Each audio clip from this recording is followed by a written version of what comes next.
Okay, we're going to call the meeting to order. Madam Clerk, would you please call the roll? Trustee Brewer? Here. Trustee Brewer? Here. Trustee Brewer? Here. Trustee Brzezinski? Here. Trustee Todd? Here. Trustee Finch? Here. Okay, I don't see the lawyers here for, see there's a motion to go from the executive session. No, that's just. This one, okay. All right. The first presentation is forensic audit update by signature.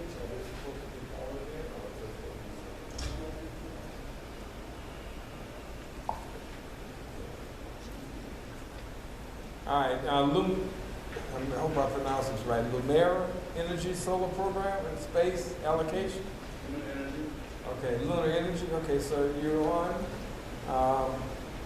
Did you need a table or did you want to? That'd be nice. And a way to check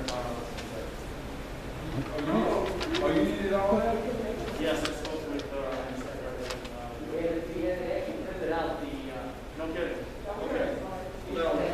I have this. Okay. That was enough.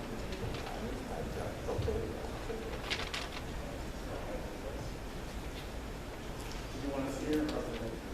We have another 1, 2, 3, 4. We should have another table right there.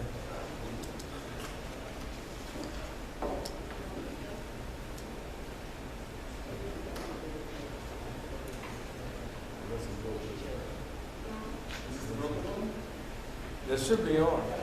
Oh wait, let me get the. You got me on tape. Let me have that mic for a minute so I can put you this.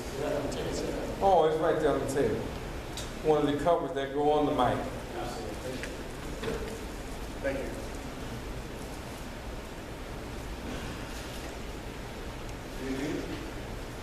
No, you got to press, okay, put the cover on there. And then you can press the button and hold it until it turns green.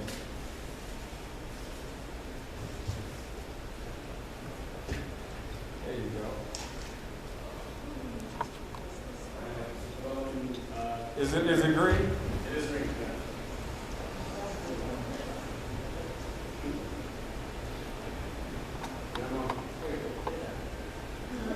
Can you hear? Go ahead. I can't hear you. I can't hear Can you you. hear me back there? No.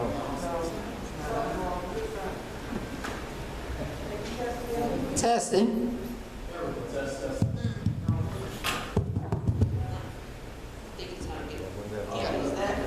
Let me have that one. Try this one. Hello? Yeah. All right, am I heard? Awesome. Good evening, everybody. First, I want to be able to say that this isn't a normal presentation for me specifically. I want to be able to first say thank you to the Village of Sauk Village for allowing us to come and present, but specifically to those who have been figures in my life specifically that helped me get to the point that I am currently. Trustee Debbie Williams, Mayor Derek Burgess, Miss Sherry, I call him Miss Sherry. They've known me since I was 15, 16 years old and been a part of my growth, and I've been a volunteer ever since then. So to bring back some resources, and every time I come back to try to bring something back to my hometown, is always an honor, so thank you for allowing me. First, we're gonna, if everybody has their outlines out. Everybody's good? So we're going to go through the presentation from what it would look like from a customer standpoint, and then we're going to speak on, it's going to be 3 tiers. So first we're going to speak from from a customer standpoint, where they stand to profit, where solar actually helps out a customer. And it'll be facilitated by my account manager, Miss Jennifer Stewart. Good evening, everybody. Okay, so the first thing on our table of contents, you'll see about Lumina Energy. It reads, Lumina Energy is the clean energy tech company making energy affordable around the world. We support homeowners and businesses in lowering the cost of energy by turning their property into an asset. We are not here to replace your utility, but enhance your energy experience. Lumina is the world's first closed-loop clean energy tech company. So offsetting the bill. How does solar energy affect the consumer's utility bill? Depending on your sun exposure, you can receive more sun than your home needs, meaning you will then have the option of selling your energy back to your utility.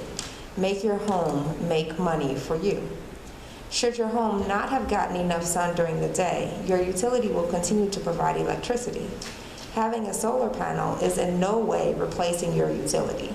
You will stay with your utility, just allowing them to pay you for your excess energy. The next slide reads how it works. So we have a little visual over here on the side that basically gives us an idea of the way that solar energy works. You can see there's a meter on the person's home, as well as something inside that can store the energy. The solar panels take in the sun rays and convert it into usable electricity. When the sun isn't as bright, your utility provides energy as needed. When the solar panel has collected more energy than the home needs, your utility may buy that energy from you. So the next talks about tax incentives. The next one, there are tax incentives for each homeowner that can be able to have solar panels. It says on your slide, whereas in 2019 there was allowed for a 30% tax credit residential. So that means that it's on top of the taxes that you're already getting back when you file your taxes. Another 30% tax credit will be added onto it as well. In 2020 it's 26%, and as of November 1st, 2021, the tax credit will be lowered down to 22%. Okay, and the reason why I wanted the projector, because I actually have what it looks like for a home in Sauk Village and what it looks like to actually have it. So I wanted to be able to show, and I'll just get up and show everybody when I can, but it's 3102 225th Street in Sauk Village. Okay?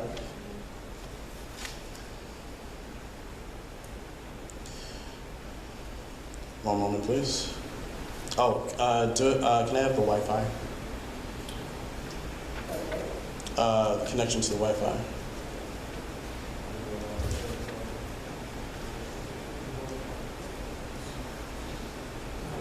Is there a password or something? Yeah, I don't have the password. I have it, it's in my office. Security key? Okay, just give us one moment. Yeah, absolutely. Thank you. We'll come back to that in a moment. Getting back to the, and then we'll move on to equity and comparing profits. So it's going to be the second to last slide on your sheet, okay?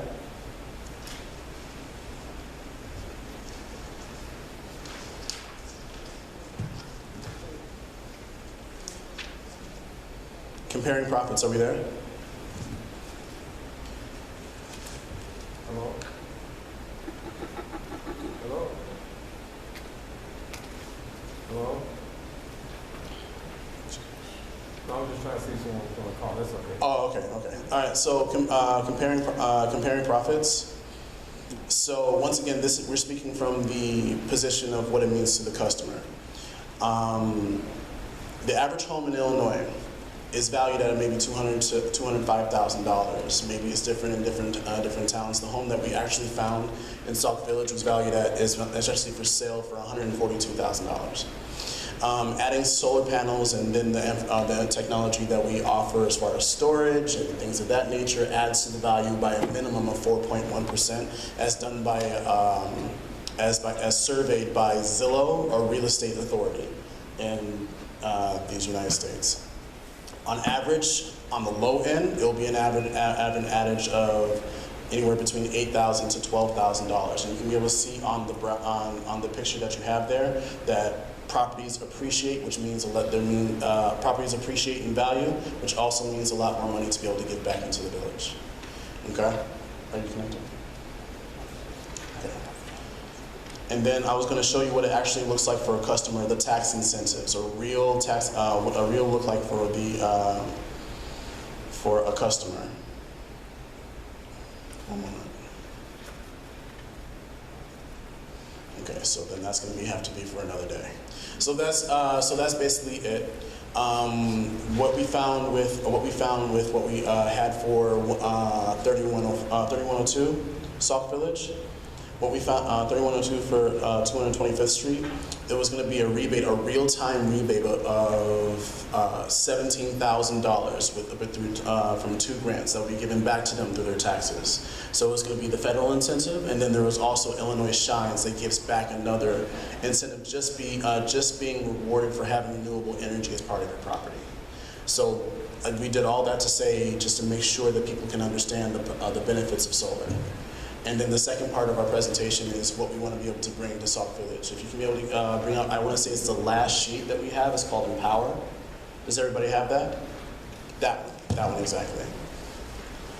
So, Lumina Energy is interested in making sure that we give back to communities and not just make money. It's more about helping our communities, or maybe specifically my hometown, but also other communities. We have an agreement with Maywood, Illinois, and then we're also coming into agreement with Linwood, Illinois as well. And for every home that chooses solar energy through Lumina Energy, there's going to be a rebate incentive given back to the town or municipality. Sauk Village currently has 3,300 homes. I would say about a quarter to a third of that is actually renter or owner occupied. So then, over the course of a year to maybe 5 years, however long it takes to be able to get people on board with our Solar City initiative, we're going to be donating anywhere between $600,000 to $700,000 to Sauk Village to be able to help out its infrastructure and build it. And that's something that we're really, really, really passionate about, giving back to the town, not just for our bottom line, but more so helping out the village. Another point our second point, and I promise you, is going to be one of our last ones. Okay, we're going to be speaking to. I've had a conversation with Bo Christian. He represents WS. Thank you. He represents WS Incorporated. I don't know. I'm sorry. Yeah, WS Incorporated. We're looking at 2 to 3 different properties in the southern suburbs to be able to bring our warehouse and facility to. Whatever municipality that has us or has room for us. We're looking to bring over 150 jobs at the minimum to that municipality and to the surrounding area. For those who want to become installers, who want to be on the manufacturing side, or even solar sales individuals as well.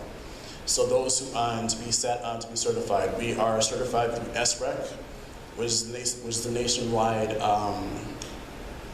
verifier of solar providers as well. So we're looking to, I'm scheduling a site visit next week with Mr. Christian to look at the warehouse that's in Sauk Village to potentially have our facility. We're looking for 50,000 square feet for our facility, and that has 800,000, so we would easily be able to block off our corner of that and be able to bring jobs to Sauk Village as well. So it's not just about the rebate incentive that's bring back to Sauk Village, but also the jobs that we can be able to build in the infrastructure there. A program that we're doing through the schools, where we're actually because we have an academy, it's called LEA, Light Engine Academy. Lumina Energy Academy, where we teach young individuals, it's called our Lantern program, young individuals about solar energy and about renewable energy and clean tech energy, and be able to put them on a track towards technology. Because I was a person that grew up in Sauk Village, all that I ever knew that I could be was a basketball star and a rapper.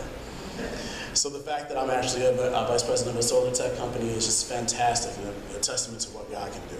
But the fact that we can be able to come up and actually indoctrinate and teach children through our Lantern program, where we'll be establishing a relationship with my alma mater, Bloom Trail, and the school system here should be coming to agreement here. And just teaching and being involved in the community, establishing a solar city, empowering it far past any amounts of financial gain, but also building up this infrastructure to build up a tech incubator, so that people know that there's more to gain than just money from a municipality, but also teaching and bringing them up. So those are the 3 points that Lumina Energy is looking to offer and bring to Sauk Village.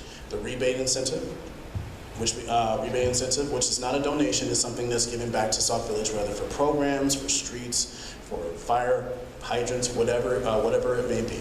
Those are finances that's given up to the discretion of the village.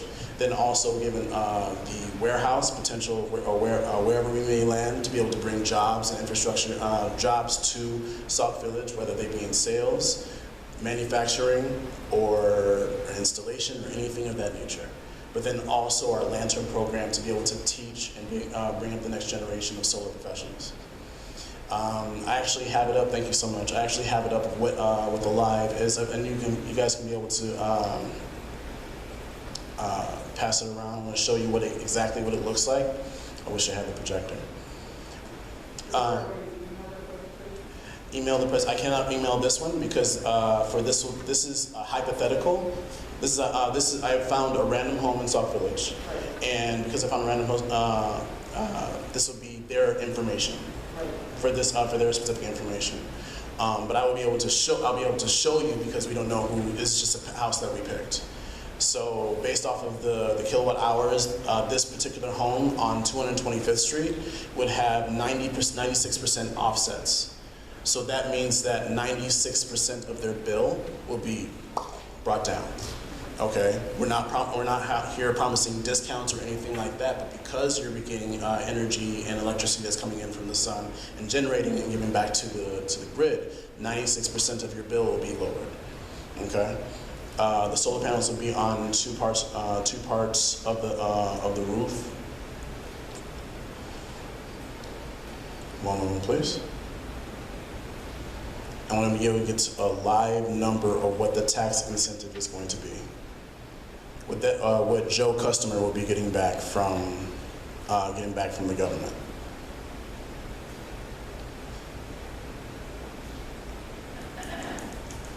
$13,068,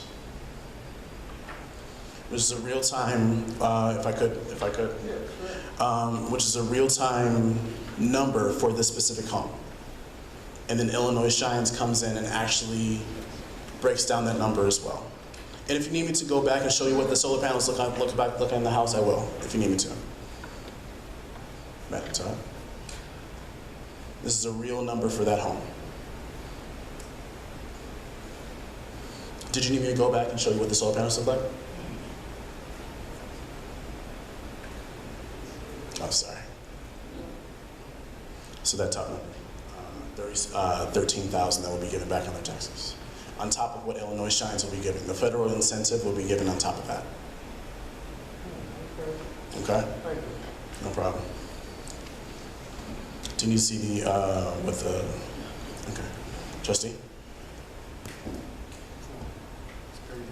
Absolutely. And do you need to see the solar panels?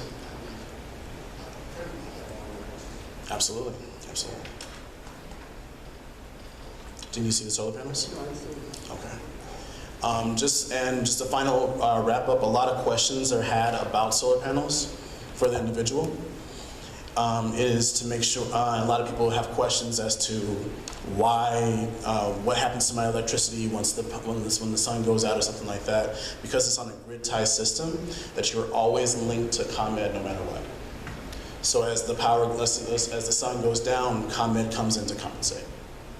I'll open to questions, but other than that, that's our presentation. Okay.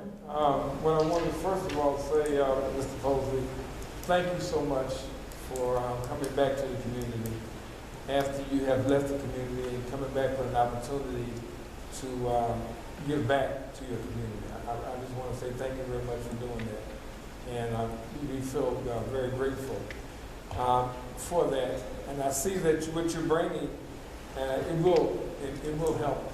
It will help the village dramatically. I just have a couple of questions. The questions I have, you're going to be selling this to private owners and in businesses if necessary, correct? Yes, sir. Okay. And there was one word that I had to write it down, and I just wanted to know what you meant by that. You said it may buy back. When you say may, that opens up a lot of doors. Absolutely. So is it may, or is it actually ComEd will buy back energy? Okay, so the reason why I say may is because I'm in no way, shape, or form, because of the reason why we're certified through SREC, which is the nation's certification. We cannot promise anything. God forbid ComEd go under. But 99.9% of the time, should there be no solar energy that's coming into the home, ComEd will supplement the information, that energy back. But the only reason why I say may is because we don't, because ComEd may go under something. Oh, so in other words, it's dependent upon ComEd being in this. ComEd being the business, Okay. absolutely. Okay, that's So, what you said. Okay. no, we don't get in the way of our partners at ComEd at all. We don't get in the way with them at all. If there's anything that's stopping them from bringing electricity to your home, that's a them issue, not a us issue.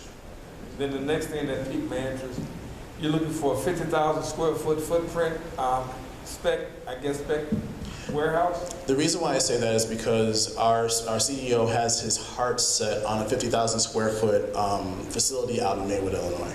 Oh, okay. Okay, and there have been some issues, and he has his heart set on it, but for me, he's on the technology side, and I help to run the sales and the business side.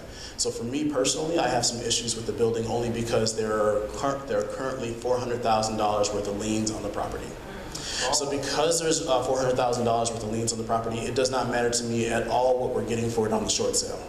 Though we're planning to buy it in November, December for about $200,000 to $300,000. That extra added headache of $400,000, and which is adding every month in tax liens, is not attractive to me.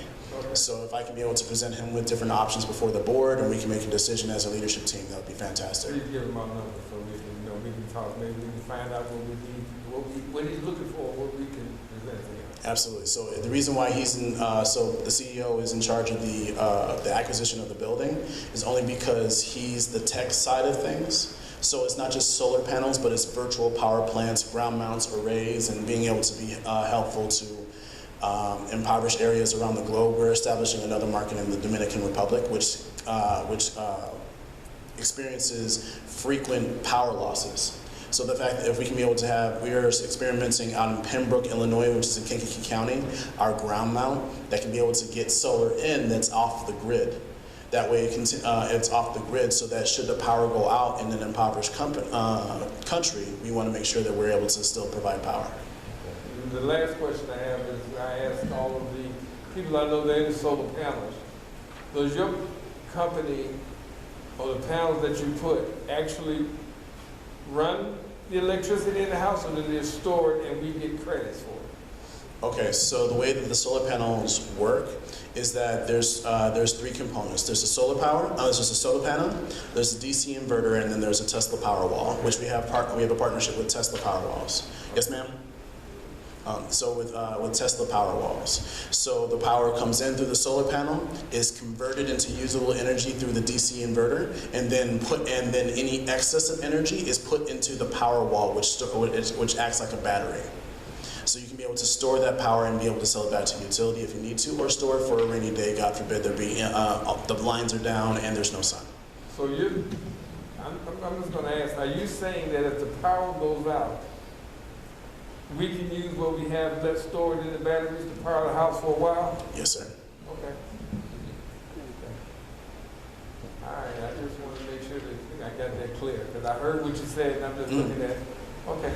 And once again, I'm saying this from a point where I cannot promise anything. God forbid, you have a rather rambunctious child and runs into this and walks into the power plant, which is on the outside of the house, and completely breaks it. But that's a you issue, not a us issue. To have store energy for whoever knows how long, like a battery backup or generator. Absolutely. And if the power goes out, because it does happen here, and Often. we can use that what we have stored, flick a switch or whatever to power the house back. Absolutely. For this moment, we're doing residential, but then in the next 1 to 2 months, we're going to be doing commercial as well, and that could also be for the municipal building as well, but then also for businesses around Sauk Village as well. And when the businesses come in, the $600,000 that would be given to Sauk Village is going to jump exponentially, because that number didn't count for the towns. That number didn't count for the businesses. Are there any questions? You have a question? Oh, that was questions. Trustee Williams? Yes, ma'am. Thank you, Mr. Mayor. Thanks again for reaching out to us, Kevin. We really appreciate it, and we're very proud of your success, and we appreciate you brought it back to Sauk Village. So I understand that you and the village manager have already been discussing, or village administrator, I'm sorry, have already been discussing potential sites for the village. Okay, so thank you for working with him on that also. So what is the first step if we decide to move forward? What's our steps? What do we do?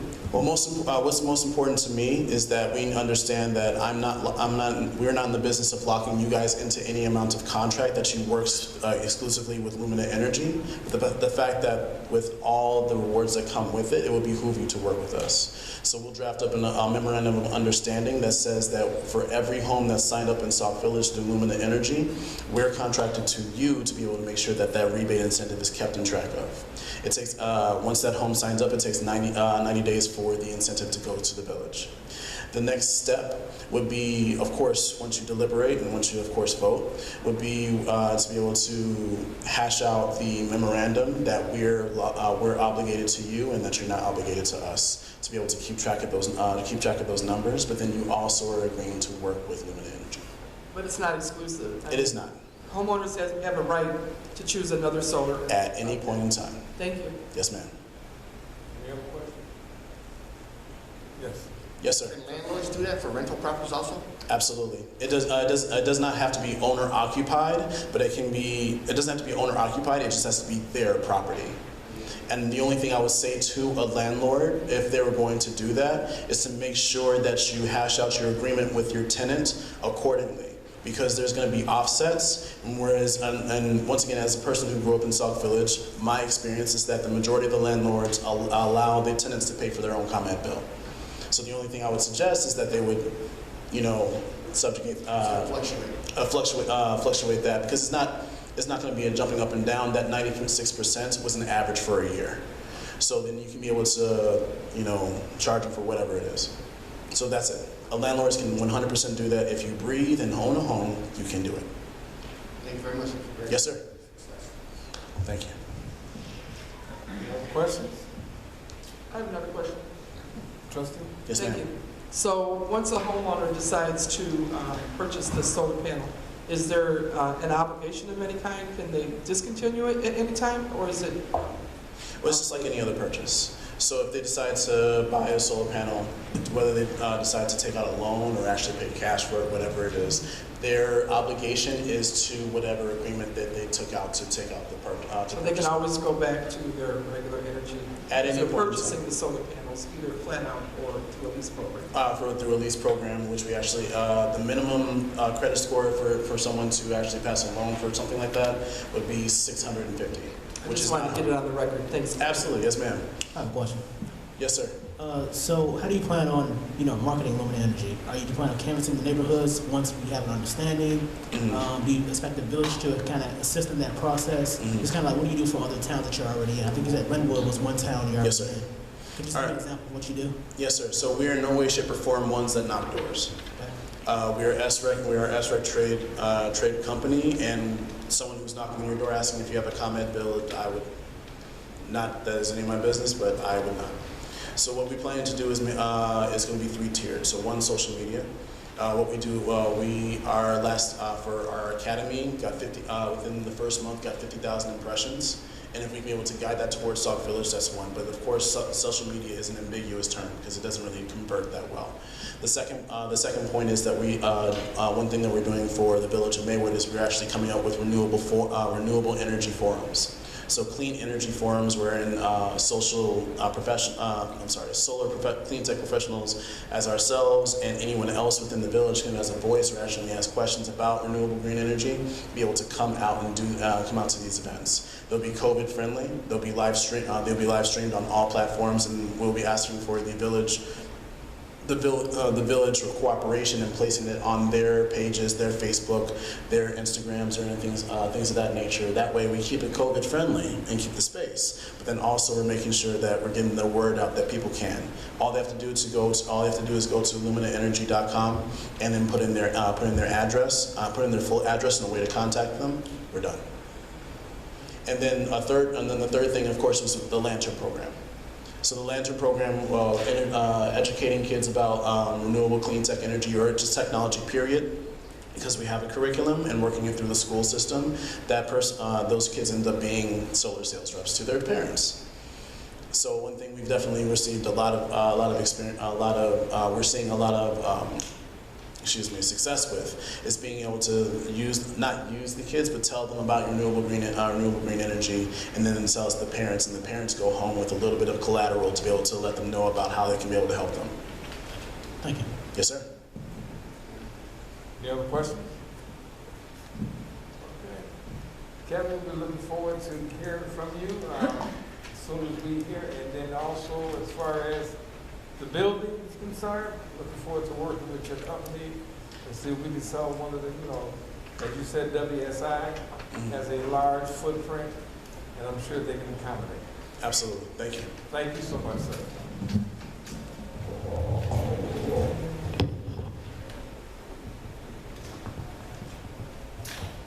Okay, the next item, supplemental resolution. Did everyone get a copy of the supplemental resolution for the 221st Street Culvert project? Okay, what he's asking for is to have it, the supplement to include a $50,000 amount in the supplemental resolution just in case unexpected circumstances happen. Are there any questions on that? And this is just in case. This is not. Yes, well, yes. Can't hear you back here. So, the question was, is it just in case, or is it just No, for? it's actually short. Oh, so we're short 50,000. It's short 14,000. However, Mr. Zernick is recommending 50,000 to cover any other unanticipated expenses. That's on page If you look 3. at the, Page 3, it says it exactly. that's the email that he sent out to support that. The other documents were the bids that took place and the actual financials that he provided. Any other questions on that? Mr. Mayor, as I understand this, he's asking for $36,000 more, just in case. No. $36,000 more, just in case. Yeah. It exceeds 14,000, and then he wants 50. 50,000. So yeah, that's 36,000. Okay. Yeah. Any other questions? All right, Madam Clerk, put this on the agenda to be voted on next week. Referendum or ordinance to place the question of public policy on the April 6, 2021 ballot, requesting legal voters in the village of Saukville to determine whether the village pursue its own United States Post Office zip code.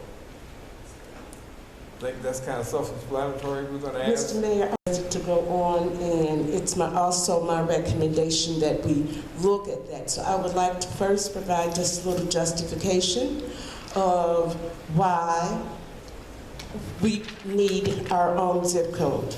Right now, 60411 covers about 5 different villages. And initially, 60411, when it discussed Sauk Village, we came up as Sauk Village. You know, like when it was time for us to make online purchases or any business that had to be transacted where Sauk Village is concerned, it was listed. It no longer is anymore. Now, all of the 60411 has the city listed as Chicago Heights.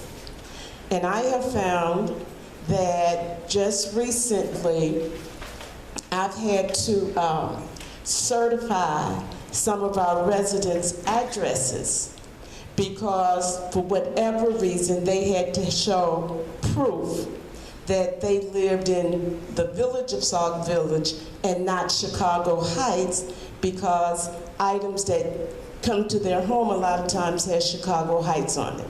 So this is just the beginning of us having, to justify that Sauk Village is Sauk Village. And I know that there are a couple of other villages are doing the same thing in terms of presenting a referendum so that we can acquire our own zip code. So that is why I thought that it is time that we reach out and try to get our own as well. I have communicated with the attorneys already, and they stated that they would assist with the ordinance once we talk about it here, and if you decided that it's something well worth venturing into. So that is why I'm bringing it to the board now so that I can make the determination whether or not we should move forward with this project. It is uncertain if petitions will need to be signed, but our attorney will be researching that and getting back to me. And if that is the case, we would want all of this to be ready to go at least by November 3rd election, because then I think we could get a lot of signatures on petitions at that time. Okay, well, what I want to say is, this is a referendum that it has to be voted on by the board and then presented, so that's all, that's what it would take. Trustee Williams, you had something? Yes, I did. Thank you, Mr. Mayor. I know we've tried to do this in the past. Has anybody talked to the post office to see what the parameters are for establishing your own zip code? Because at one time it had something to do with the size of your community, the households, or something to that effect. I don't remember. I've not done that Okay, piece. so I think, personally, I think it's a great idea, because I know we've explored this before, but I would like to see what the post office has as far as, I know that there's some requirements in order to get a zip code. That's why we're lumped together with Chicago Heights.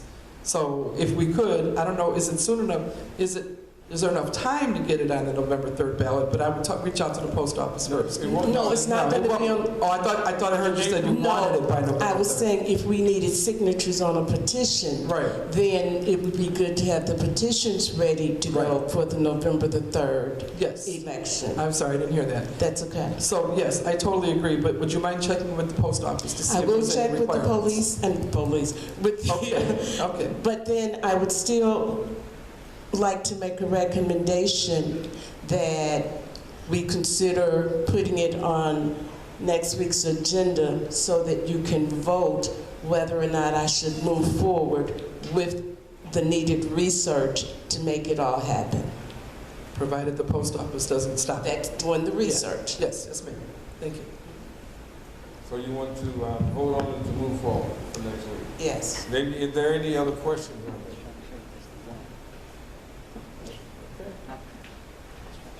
We're going to move forward to put it on the agenda. The next one is the Muni Code estimate for agreement for supplemental number 2 to Code of Ordinances. I think we have that one. Yes, sir. I will be addressing that one also. In your packet is an email that was sent to me by Muni Code. Now, I know that this quote is not the most professional looking document. And I'm certain that by the time we move into agreement with them, we will have something that is more suitable for signature and everything. However, the content of it will not change. And so, therefore, if we move forward by November the 1st, we will realize a $400.70 discount. But the total estimate would be $3,626.30. Muni Code, this is so that our ordinances are recodified. And this would only be looking at codifying the year 2019. The company has all of those ordinances already, so they're just waiting for us to agree, and then they will start their process. Are there any questions? Is there chance for us to do 2020, some of the ones we've done so far, or no, probably not? Generally, it's something you codify once a year. And so that is one reason why they had not received all of 2019, because we were waiting. And then when we waited to the beginning of the year, then that's when the pandemic struck and there was no continuity to when we met, when we approved ordinances or anything along that line. However, it is in the budget. Trustee Williams? Thank you, Mr. Mayor. Do we remember how much we budgeted for codification? No, that wasn't my first It was question. more than That's what I thought. $3,626. Good, because, so all of ordinances through 2018 are fully codified?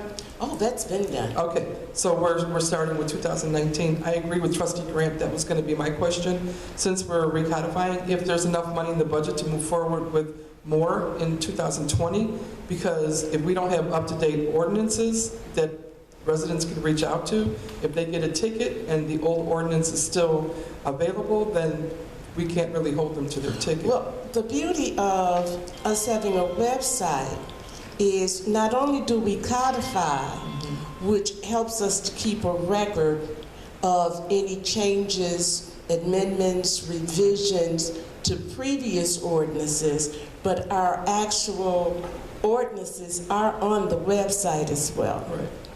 I kind of recall 5,000 or 6,000 in the budget. I'm not really sure. I was just suggesting, like Trustee Grant, if we can use up the budgeted amount, because we probably won't be recodifying anytime soon before the next budget.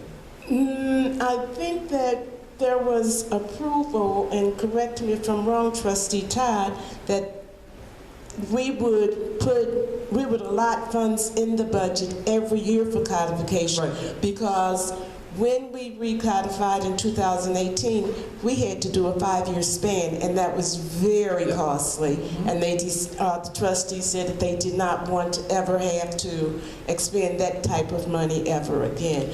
But to address your stating, why can't we just do what we can? Well, we really don't have that many ordinances that has been approved for 2020 at this point. So it really wouldn't be cost effective to piecemeal it. It's better just, I think, now this is just me, I think that it's better to wait for the entire year and then move forward with codification for that year. But as I said, that's just me thinking. I think we talked about, because we do it yearly, but you can also do it quarterly. Yes. I would suggest doing quarterly. Me too. I don't know if it's cheaper to do that. Is this for the year? So it's like, you're talking $3,600. Would I suggest maybe trying to do quarterly so that you keep up with it? But that's really up to the board. I mean, if you want to do it for the year, but I think we talked about it one time quarterly, to do it every quarter. We've talked about that in previous years also. It's always been a money factor. But I'm saying if it's in the budget and we can sneak a quarter in there or two, personally, I agree with you. I'd like to move forward with as much as we can get updated by quarter. Okay, so then my question is, can we move forward, put this year on the agenda so that we can vote on it, move forward with this, and then I communicate back with the company to look at a quarterly rate? Is that satisfactory? Okay, so once I have those, I'll bring those figures back to you as well. Thank you. Okay, will this be on the next agenda? Yes. Thank you. Next item is a resolution approving intergovernmental and subrecipient agreement for the coronavirus relief fund between Cook County and Village of Sauk Village. Does everyone get a resolution for that? Are there any questions on that? Mr. Mayor, do you have any idea how much will be allotted to us? 500. I think it's 580. I think that's 30. I'm sorry, $537. If we get it all, yes. But that's based on the receipts and stuff that we've been doing. Well, it's really based on it's really based on if they're going, how much of that will we receive. I mean, it's been allotted, but it's actual, we won't find that out until we actually put in for it and see. And I mean, we're going to try to put in for the whole amount. How much will they give us? That's the $64,000 question. Are there any questions on that aspect? Yes, Trustee Williams. Thank you, Mr. Mayor. I see in here that this runs through December 30th, so we still have ongoing. We're continuing to keep all of the expenses through the end of December of this year. Yeah, absolutely. Okay, thank you. So we can put this, we need to move for this resolution so we can, have it in place. They'll probably ask us, do we have a resolution in place? And the next item is the resolution approving intergovernmental agreement for the provision of environmental health and inspectional services.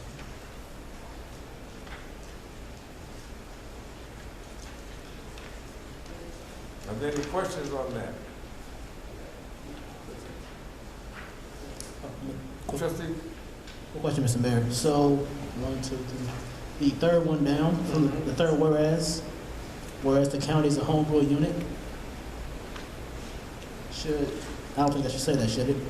I'm The county is a home rule unit. So, the actual county. The county, yes.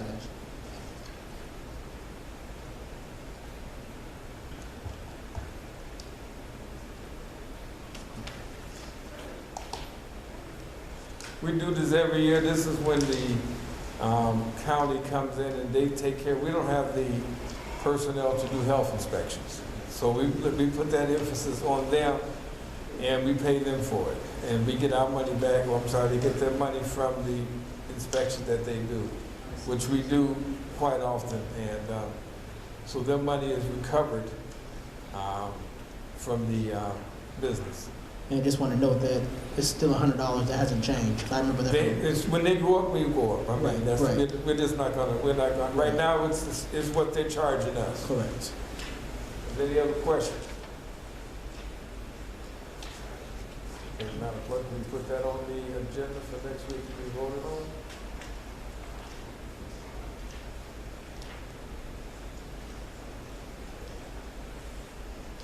Next item is the resolution approving the contractual subscriptions with Paylocity. I don't have none. All I have is a resolution. Oh, you have.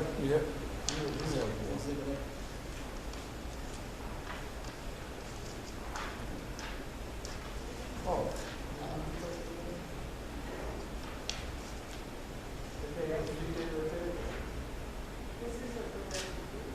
Well, here's the resolution. This is exhibit A.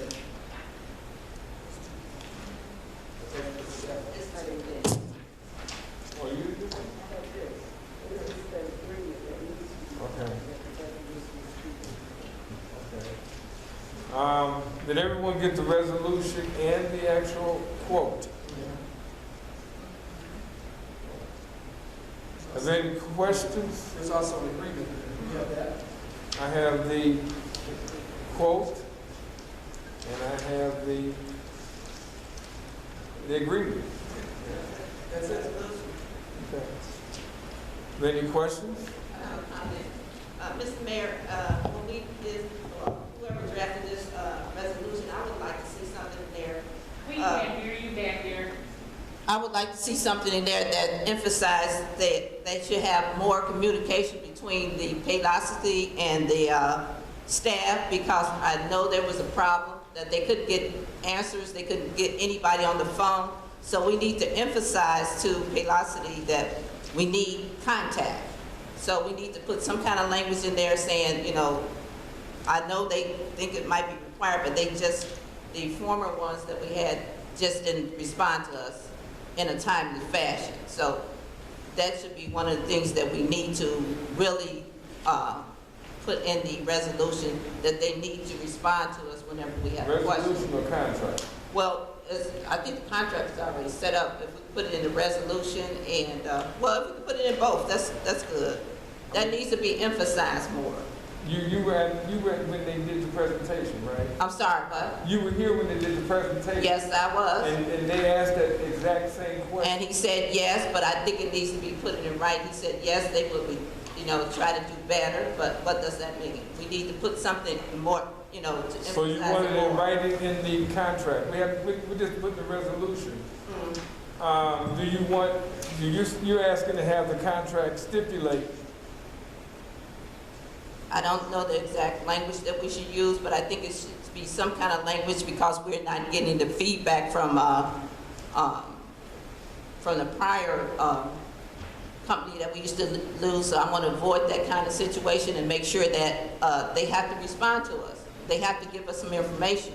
Well, it says here Paylocity can provide customer support from 7 a.m. to 7 p.m., excluding weekends, and they'll make available to the client all improvements, enhancements, and modifications to its services, methods, and software as they're generally available by Paylocity.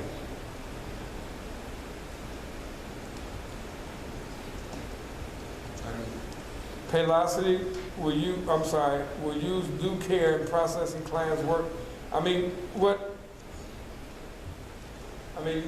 trying to say that they don't do something as a penalty? Is that what you're trying to do? Well, something of the nature, even emphasize this more strongly, what it should be, because of the payroll situation behind, they couldn't get answers to it. So we could go with this language, and they'll wind up doing the same thing the other company did, and we never got any answers to anything. So. As you just stated, the other company, that's why you're doing this, is because what the other company didn't do. Well, I just want to emphasize that they do it. But I think the lawyers looked this over, but I don't know if they can change their. Just a suggestion. Okay. Trustee Todd? I think Debbie was first. Oh, Trustee Williams? Oh, okay. Thank you, Mr. Mayor. In section 2 of the resolution, it says the village board hereby approves and accepts the subscription agreement. And this is the subscription agreement that the mayor just read from. And it stipulates in there that there will be customer service support between 7 a.m. and 7 p.m. So that's there in their agreement. That's what they had last time in the other company.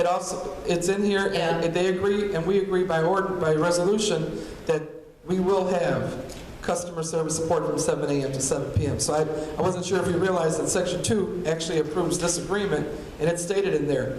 It's up to us to hold them to their agreement. If not, we have within 60 days to cancel and go somewhere else. So I'm fine with agreeing, to the resolution. I was going to say the same thing. Okay, well then, we'll put this on the agenda and that'll be on the agenda for next week. So if you have any further questions, let us know. Don't let us know Monday. Let us know ahead of That's all time. new equipment again, everything. Pardon me? All new time clocks, everything. I don't know exactly what it means, but I'm pretty sure they're not going to use their other equipment here, so I'm pretty sure they're going to bring their own equipment. That's part of the cost. Okay. Any other questions? All right. We'll put this on the agenda also to be voted on next week.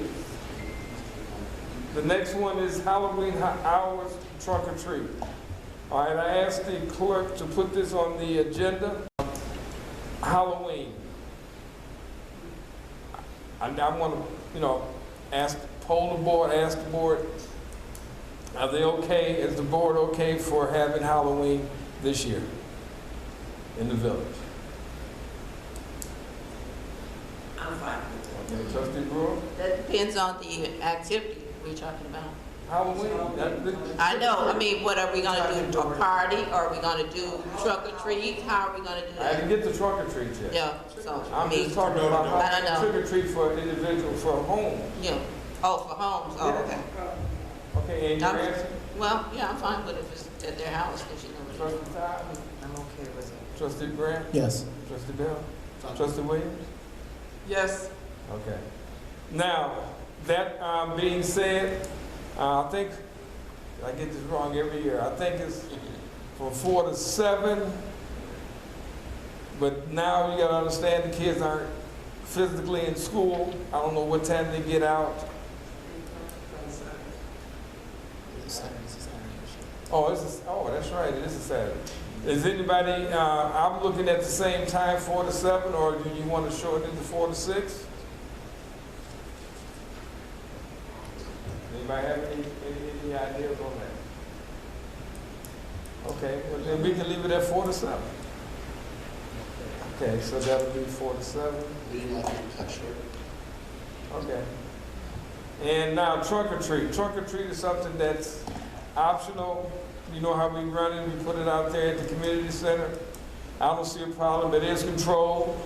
The kids come, we can distance. What we will do is make sure everybody that's involved in that has to have a mask on. And we'll have to get some kind of signage out there so that everyone comes, and a Halloween mask does not constitute a mask. So even though you got a Halloween mask on, they have one on, they need a regular mask that everyone that participates, and especially the ones that are doing the passing out, they should have masks on, if, you know. So I have no problem with trunk or treat. I think it's something that, you know, the kids really, really like. If it's inclement, I'm not looking to try to have it inside. That's defeating the purpose. Well, we'll have to deal with it if it gets to that point, if it's raining out there. Hopefully it's not, and we can do it. And correct me if I'm wrong, I think we started at 1 o'clock. Trunk or treat.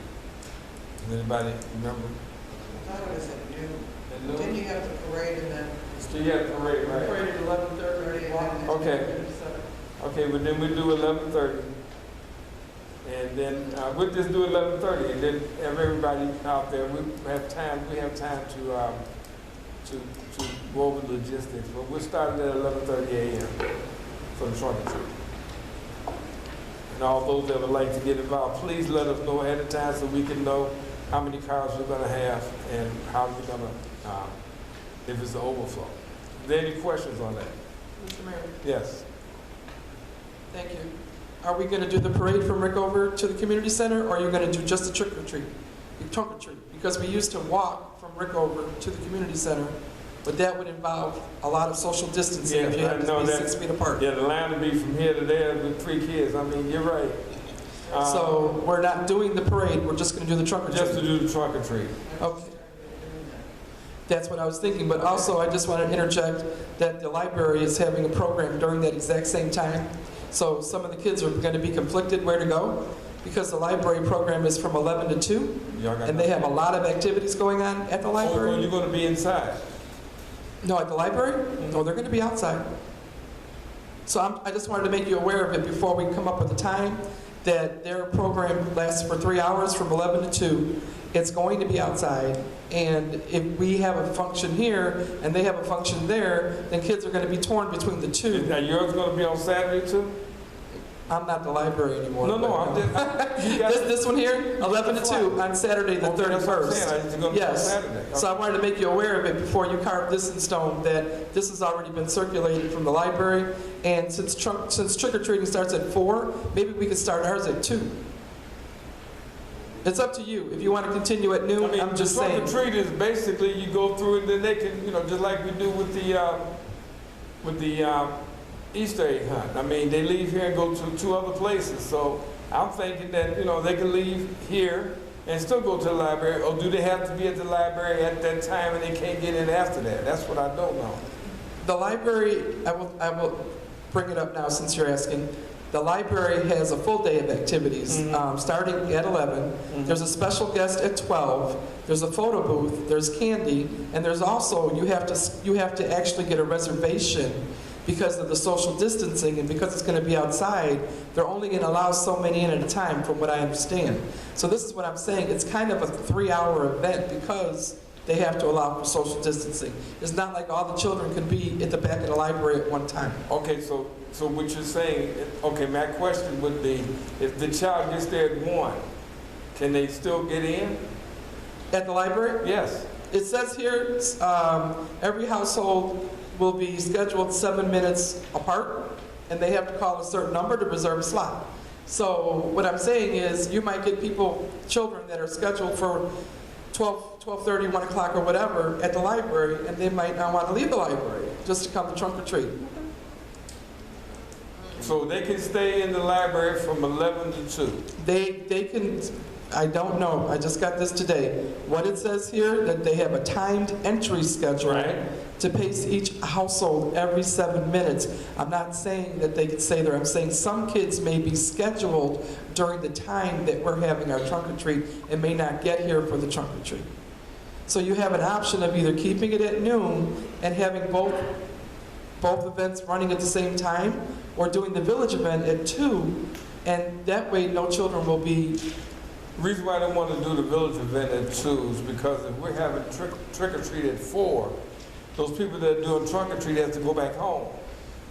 And so that's why I was having it at Split the difference, 12. 1 o'clock. I'm playing devil's advocate. I just wanted to make you aware. But if we do it at 12, they come through, and if they can leave there, 12 and go to the library, but you said at the library, they have to have a certain time. They just can't come. They have to be pre-registered, basically. So therefore, they should know what time they pre-registered. They pre-registered at 12 o'clock or 12:30. They can get here at 12 and then still make theirs by 12:30, because we're not going to have a parade. So if they, because leaving here, unless they're not going to, they have to be at the library. You have to pre-register. So, if they pre-registered, then they should kind of know what time they're going to be. So I would keep it at 12. And if they're there at 11 o'clock and they don't make it here by 12, but I don't want to move this back and then have the people try to get home and take care of, trick-or-treaters when they get there at 4 o'clock. So. Can I make one other suggestion? Sure. 9? Who? Us? Yeah. 9 o'clock, trunk or treat? 9 o'clock in the morning? Yes, in the morning. No. Okay. I just made a suggestion. I don't see the kids get up at 9 o'clock. I'm sorry. I shouldn't say that. But, let's keep it at 12, and those that come, those that cannot. But they have to register for yours, so that's another thing too. So a lot of them may not know that they have to do that too. So we could leave it at 12. Are we doing like 12 to 2 or? Well, yeah, we shut off at 2. 12 till the candy runs out? There you go. Okay. So we go from 12 o'clock to 2. And trick or treat will be from 4 to 7. Okay, Comcast cable contract. Okay, I spoke to Mr. Yeoman in regards to the contract. It's self-explanatory. They will be charging, I'm hearing that it's the community center and village hall. They used to not be charged, they will be charged. Cable service, so. And he vowed that, whatever programs we have, that they would Comcast would try to get involved and help us out. We're going to see about that one too. So this is the new contract. Are there any questions on that? Yes. How much are they going to be charging us? You said community center and village hall. No, the community center and village hall, yes. So, was that like what, $150 a month, $200 a month? Whatever basic cable was, I don't know, but they'll be charged, and I'm gonna have to find out what it is because we weren't charged, so I don't know how much it's going to be. And so the only thing we get in return is they'll possibly sponsor some kind of village event. Yes. They claim that they give us $113,000 a year in franchise fees. 113, yeah. So. He said the legislation made it possible for them to charge, and that's why they're charging the municipality building, the actual physical building. Trustee Williams. Thank you, Mr. Mayor. I thought there was 4 locations.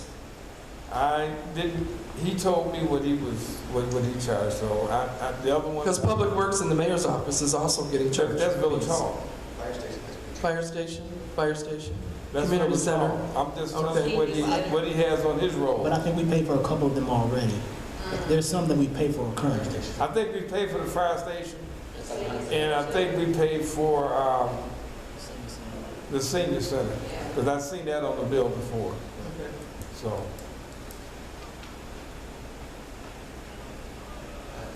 Any other questions? Seems like we should get a discount. I'm serious, yeah, we got senior center and we got the police station, and now we're gonna add community in the village hall, they could give us some kind of discount. As I stated, I talked to Mr. Jones the other day, and his suggestion was, well, you can take it out of your franchise. Better deal than that, yeah. Okay. Okay. We'll put that on the agenda for next week. The next one is RFP for inspection. Does anybody have anything for that? You have something? It was just, I wanted, anybody have any updates, any questions? We were talking about this for a while. We finally got it back from the attorney. I wanted the trustees to look at it. If any changes you wanted to make or any questions you had, we can move forward. Did you turn it? I emailed it to everybody also. Oh, okay, because I didn't get that. I think the clerk sent it out yesterday. Okay. So you want that, are you asking to have it voted on? No, sir. You're giving us permission to do so. I just wanted to make sure if there was any questions or any changes that the board wanted. Okay. There's still time to do so. Yes. Mr. Herkes, going forth, would you please do me the honor of, when there are things to go to the trustee that's going to go in their meeting packets, can you just give it, okay? You email it. We gave it to you forward. Okay, I'm sorry, I don't remember that because I didn't put that in their packet. So in the future though, going forth, because we got too many little hiccups here today, and it's discomforting to my soul. So in the future, what we will do... I will memo it so you know to put it on the packet. Right, no, I will just put it in the packet. I won't email it to them unless it's too late. So then that way, everything that they have and that I have is all together in one place and not scattered. Okay? Anything we can do to help. Thank you. Okay, the next item is review for revised positions ordinance. This is the ordinance creating positions for finance director, assistant finance director, payroll specialist, assistant chief of administration, fire department, and public works director. This is something that the board had asked for, to have the ordinance for these positions. Shouldn't this be an amendment? Pardon me? We're amending the ordinance. Correct, it should be an Right, amendment. It should be an amendment. it says ordinance, you're right, this should say amendment. Well, Because we've added public works director, so this should be an amendment. Right. but the public works never had an ordinance. No, what I'm trying to say is we voted on this last week, but the only thing Oh, I missing see was the what you're public saying. works, so Yeah, this, but public- yeah, you need to, okay, this needs to be amending. Okay, so then that means the ordinance needs to say amending. Right. An amendment. Okay, we have to let the lawyers know. Or you could just have a simple Public Works amendment. Or No, instead of this- Public you Works added- ordinance. What you did, you added the public works director onto this ordinance. I understand that, but instead of amending it, you just have a separate ordinance just for Public Works. Either Well, right way, now, you have this one. either way works. We have to change it either way.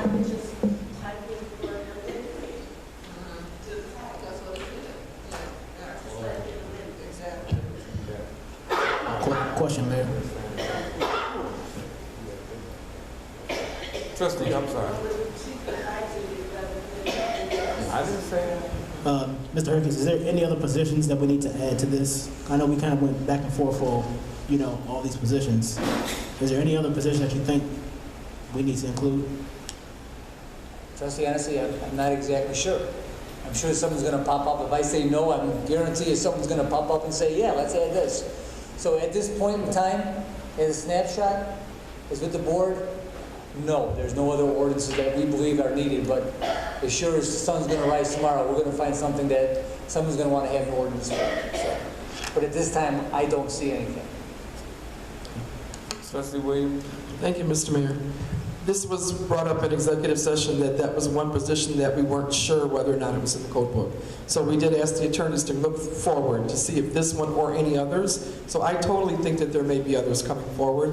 And I think that it might be easier if we just, like you said, do an amendment to ordinance number, whatever ordinance number you assigned to the previous ordinance, and bring this up to speed. Which means if we find any other positions, then there will be an amendment to this ordinance. It's probably the easiest way to do it. But we're still looking, I think the attorney is still looking into, is there any other positions? Because we're basically doing housekeeping right now. That's my understanding. Any other questions? Okay, the next item is hydrants and tree cutting. Did everyone receive the email from, what's her name, Loretta Tyler?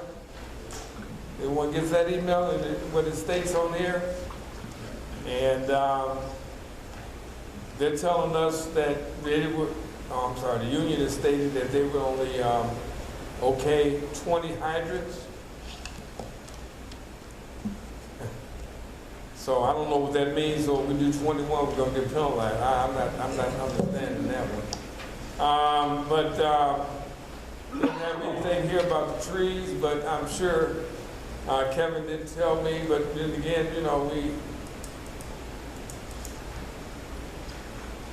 nothing here except that then she gave the reasons why and all this, which I didn't understand that either.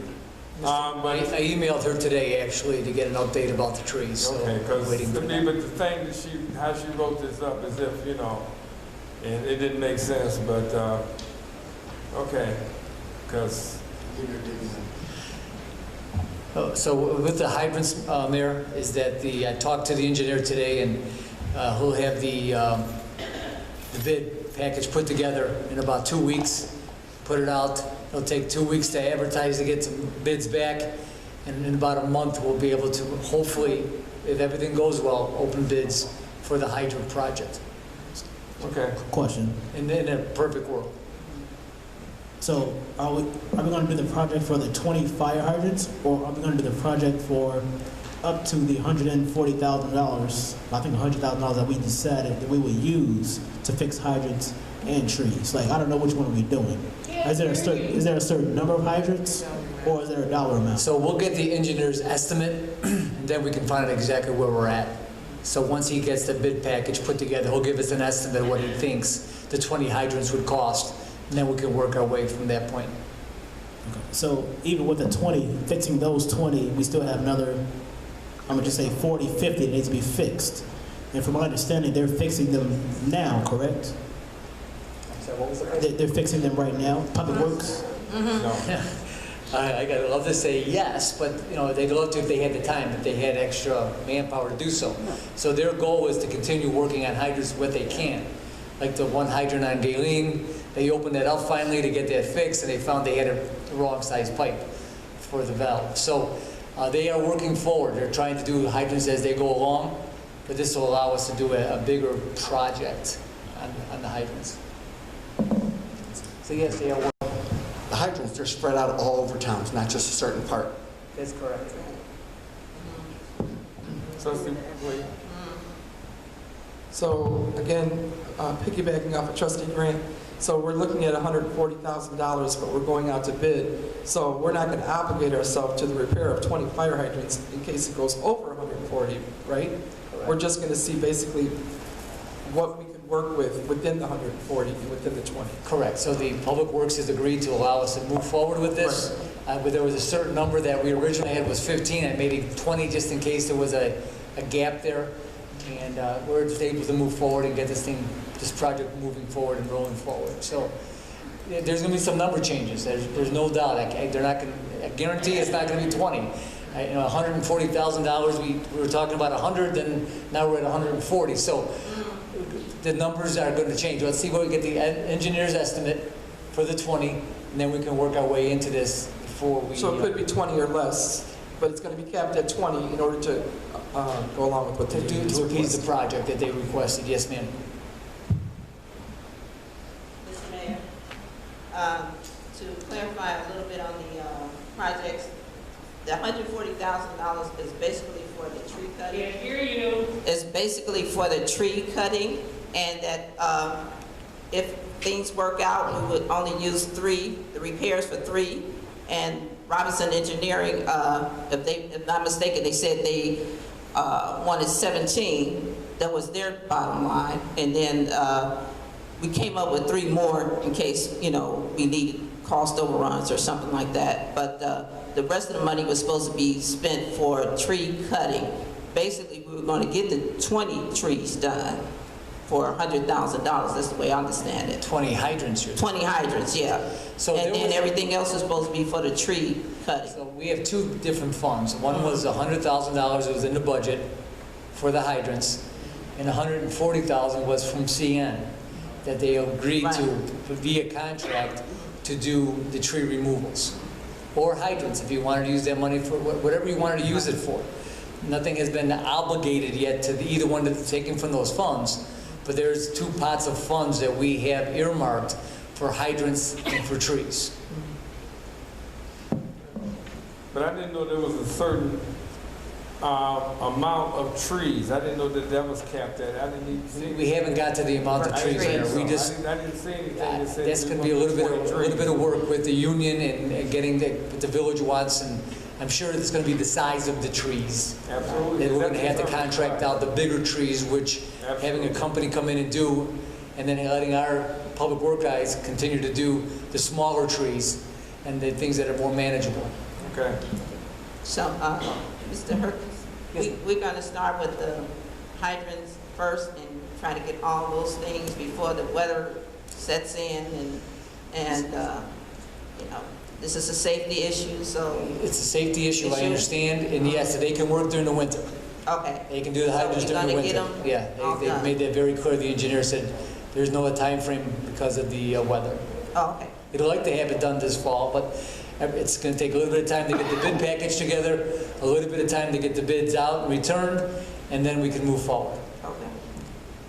As long as we get something done. Sure. Okay. All right, then, thank you so much. Thank you. Chief, I think he's coming up for the Motorola Starcom.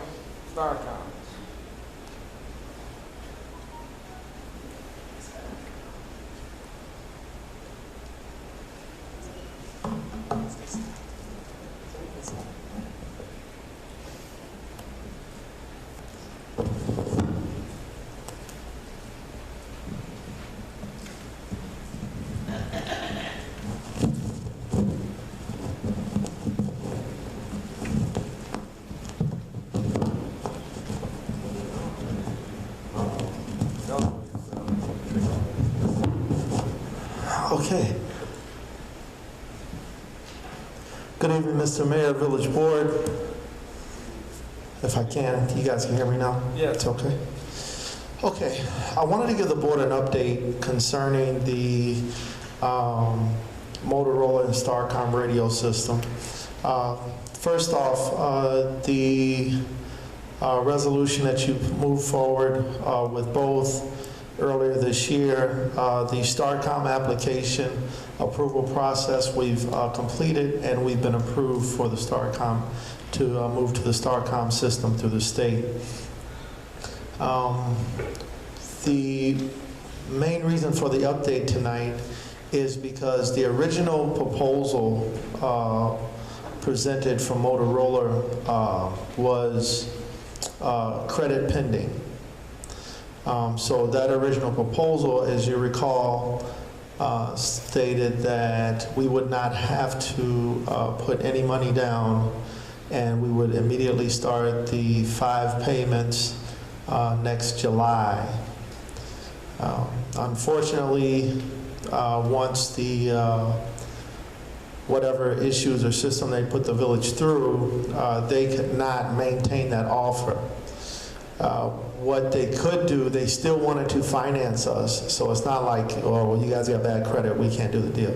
They still want to finance us, but what they need is half up front in order to finance. So what you would end up doing is we would have to pay half to place the order, and then once the order is placed, you'll have 5 payments, which of course would be much smaller. They were reduced down to like 17 or 18,000. In fact, if you look in your packet, I have an amended version of it under the, if the top page was Motorola Solutions. We don't have We don't that. have that. Oh, okay.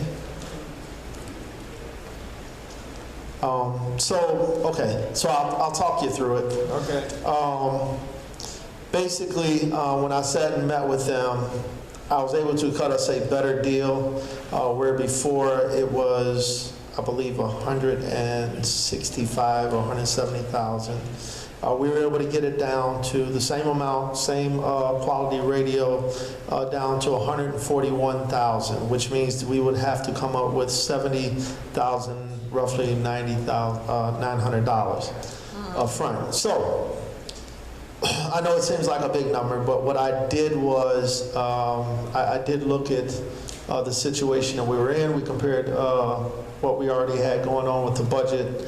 And again, the reason why I'm before the board is I met with the director of CalCom and the past director and discussed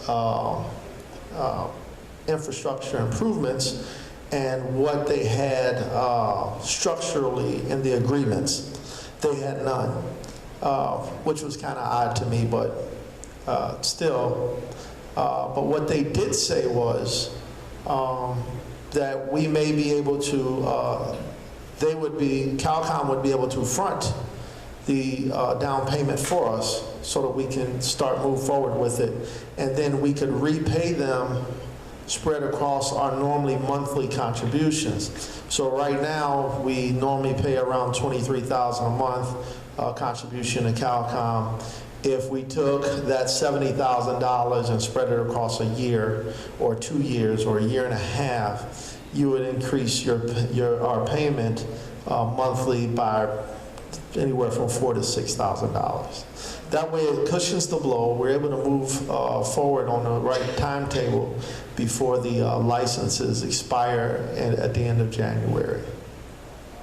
So what I'm asking the board for is basically permission to negotiate that deal with CalCom. I'm assuming we'll have to do another resolution for that agreement with them, because it's kind of an agreement with another agency for that. So instead of us paying the $70,000 out of the current budget, it would basically be financed. Well, not really financed, because they did not discuss any type of charge. It was simply paying back our contribution for them having fronted the $70,000. Question. I had one before.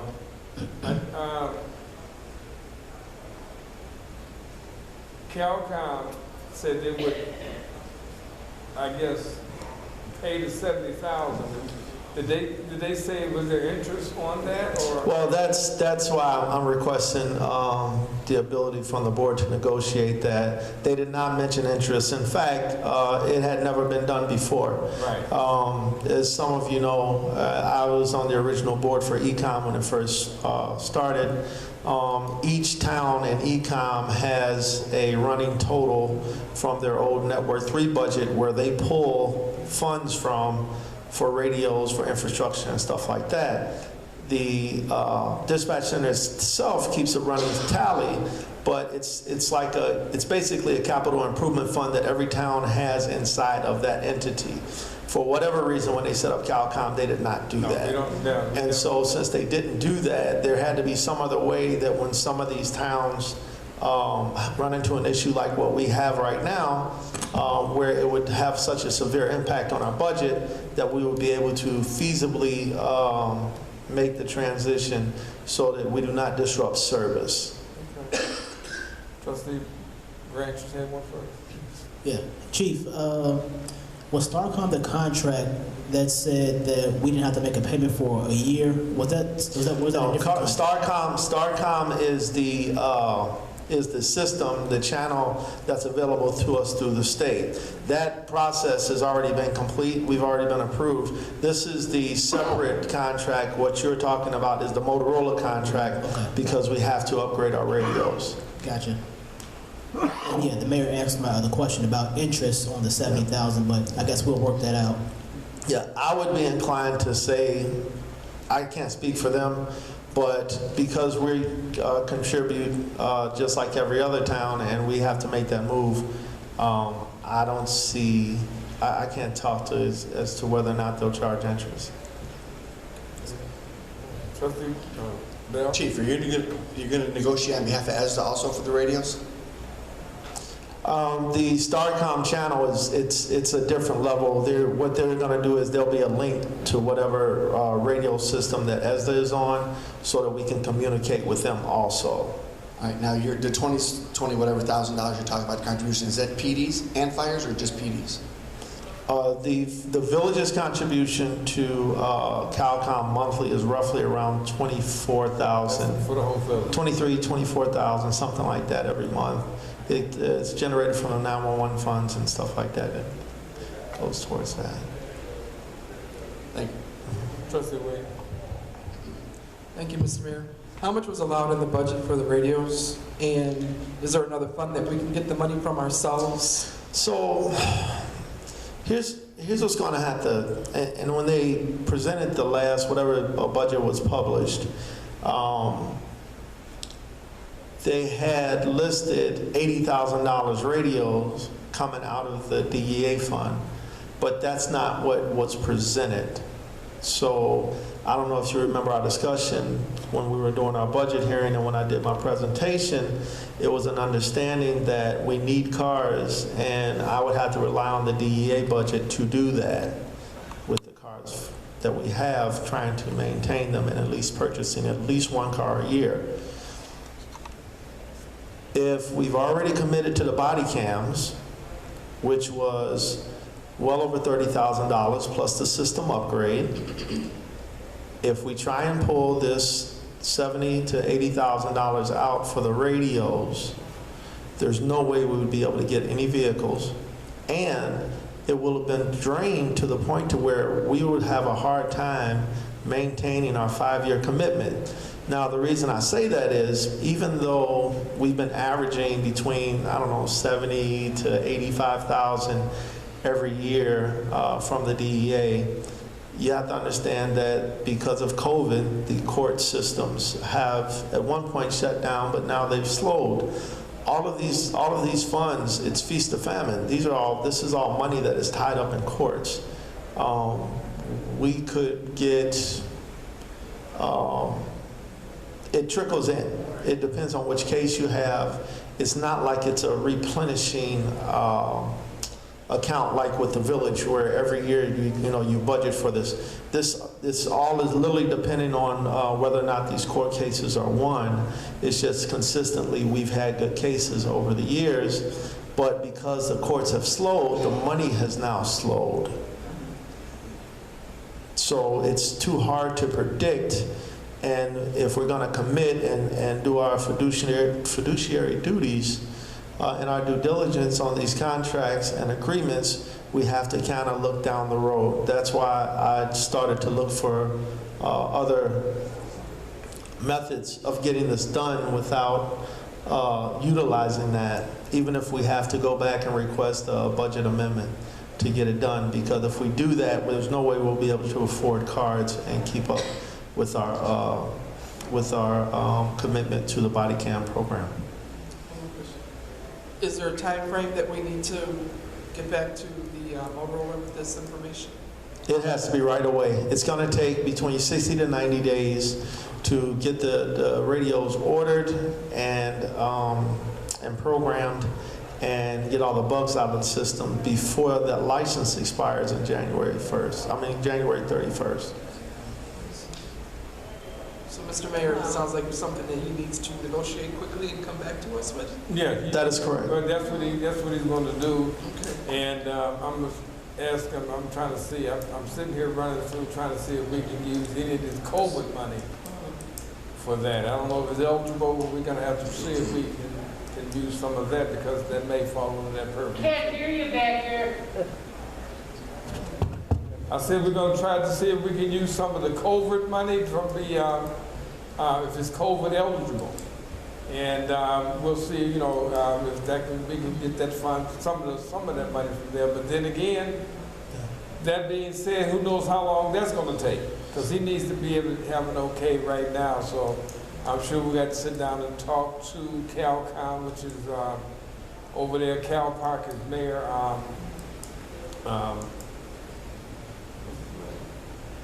Mayor Denson. Mayor Denson, and Yes. then we could, you know, find out what it would take. Because you're right, we've never gotten anything over the years from CalCom to give us any incentive, anything other than they didn't go up but 1% or whatever. So the whole time it was never nothing that was ever given back or we got anything from CalCom for that reason. So maybe that's something that we can have to sit down and we can negotiate with them. But we, like you said, we need to have something sooner than later. So we have to bring it back to the board, have an update at every meeting to find out where we're at, and then that's not a problem, we can do that. Yep. Yes, Trustee Brewer. Well, two suggestions. Number one, if you're able to talk to CalCom and come back to us by next Tuesday, maybe at a special meeting before the board meeting, Yes. to see if you have an offer, if you have something you could bring to us, that perhaps we can vote at the regular meeting. That's one Yes. suggestion. Number two, what the mayor just said was, I don't think we've ever realized any type of rebate from CalCom, because when we first started with CalCom, they were supposed to give us like a decrease in our monthly bill if they added more municipalities onto the service. And I know that they have. Yes. So I'm hoping that somebody is paying attention to, have we ever realized any type of cost savings when they increased those municipalities? I know you weren't here when CalCom Right. first came on, but the deal was we were the first ones to go with CalCom, and as they added more municipalities, we would see a cost savings. Now, I don't know if the cost saving is washed out with the fact that we haven't been increased over the years, but the mayor raised a very good point. I don't see any cost savings when they added municipalities. So you might want to remind Mayor Something Denson that we know that that's a Something to use as leverage. Yes. I understand. Trustee Bell. Can this also be used as a bargaining chip with another dispatch center? Like, I mean, I know when Bud's talked to us one time, we were trying to steer clear of that one, but they talked about county and them guys paying for our radios. And I don't know if Southcom or these other ones offer that. Yeah, so what they were talking about was part of the UASC grants. Early on when these dispatch centers were first formed, literally the radios that we're trying to get right now, because of the UASC grant through the county, and because those towns signed on through the dispatch centers, they received those radios for free. Literally, they didn't pay anything for them. So that was back 2009. So it was well before you had signed on with any type of combined dispatch center. The other huge issue is our CAD system. We have to be strategic. Unfortunately, we've changed CAD systems like 5-6 times in the last 12 years, and trying to manage criminal but also civil cases over the years has been a task. You have to understand that every time you change a CAD system, you have to continue to pay that vendor a subscription fee to have access to get those records. So here we are with 4 CAD systems later, and we're still having to pay these other 3 vendors, and we'll have to continue to pay them. So we're trying to avoid switching CAD systems too. So it's real limited where we could actually go where it would be in our best favor. So it's almost like, and like I tell the officers, you know, these are our tax dollars. We need to make them work. It's a service that we pay for. We need to maximize it and hold them accountable, hold their feet to the fire. Because this is your money. So. All right, any other questions? Okay, we'll be looking forward to an update as soon as you get it, and we'll pass it on. Thank you, Mr. Mayor. Thank you, Board, for your time. Thank you, Chief. Mr. Mayor? Go ahead. I didn't hear you say to move forward with the first project they had for the fire hydrant. I think they're waiting from Robinson Engineering to say we can go forward with doing the RFPs and all that stuff for the fire hydrants, the first project for the fire hydrant. I didn't hear you say go forward and approve it for the agenda, put it on the agenda. Did he say, we got 2 different projects. You're talking about for the fire hydrants only. Well, yeah, we're gonna, yes. Okay, so it'd be on next week's agenda. Well, it has to be bidded out. I mean, Well, we have to go in. Jim won't even do that unless we approve it. Okay. So we need to approve him doing the work Thank you. to move forward. So please put that on the agenda. Is there anybody here on the phone? Hello? Yes, there is. Hello, member. Yes, who is it? Who is it? Leon Miller. Oh, okay. Is anyone else? Okay, we're getting ready to go into public comment. And I'm gonna take the comment on the phone first instead of the ones that are here. So, do you have any questions, comments? Be directed to myself and, okay. Go ahead with it. Can everyone hear? Go ahead. Good evening, Honorable Mayor and all those who are in attendance. I just wanted to make a comment about the Halloween event. We're calling it Halloween time. This is not an exclusive or inclusive event of the village, so it is intended to be in collaboration and conjunction with anything else that is going on in the village on Halloween Day, October 31st. We are suggesting sign-ups for this at 7-minute intervals to follow our sanitation protocol and also to practice social distancing. Families are not required, it is not mandatory that they sign up, but it is suggested so that we can project the traffic.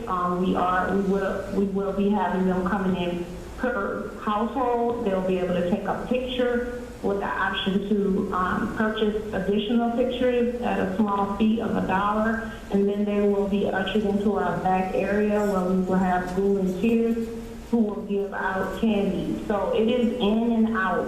We will have a character at noon, but this is not an event where people will be congregating at the library. So I just wanted to make that clarification clear on that event. You know, it's just to keep the Halloween festivities in Sauk Village where people don't feel like they have to go to other places. And I do not think the trunk or treat at Village Hall would disrupt any of the festivities. I really want to ask that as people are coming, if you guys could just let them know that there is an event at the library also from 2 p.m.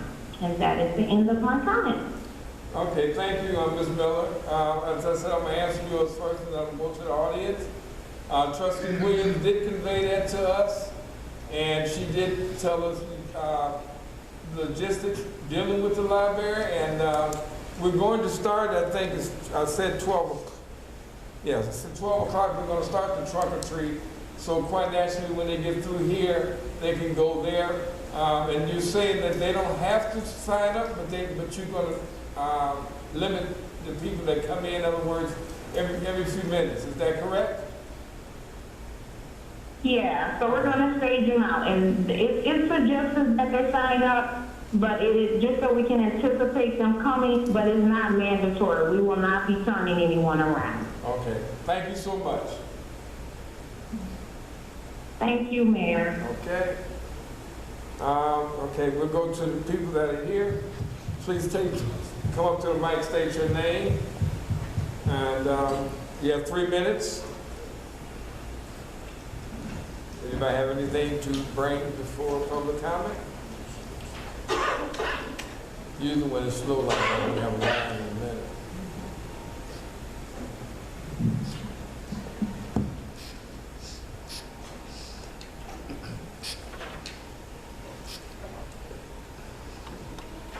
Judy Cast here. It's been a while since I've been able to be here at a meeting. And as far as the teleconference went, it wasn't worth the stress involved to try that again, to be continually knocked off. Therefore, I looked to the Facebook page and videotapes to let me know what was going on. I was very distressed at a meeting that Mr. Finch had, and it bothered me a lot. And if I could have been here, I probably would have ended up in jail. I cannot believe that anybody could tell a trustee that they cannot comment or they cannot speak at an open meeting. I know for sure that Mr. Finch was aware that the 5 trustees involved were not responsible for the previous budget. I know that for sure.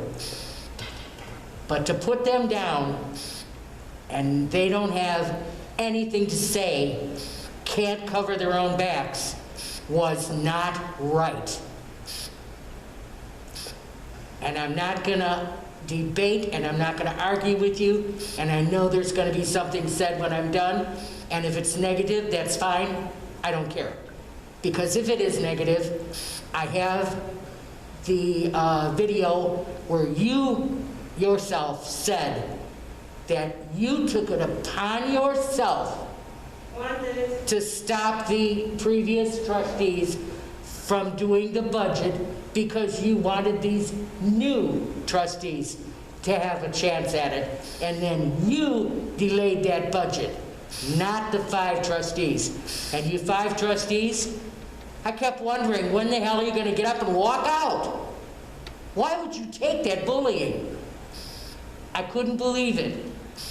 But I want to let you know, I'm back, and I'm not happy with what I see. Where's our canine you promised? Not in the budget. What about the finances, the forensic audit? Whatever was said tonight, we conveniently didn't hear. Time. I don't know why you got new Time.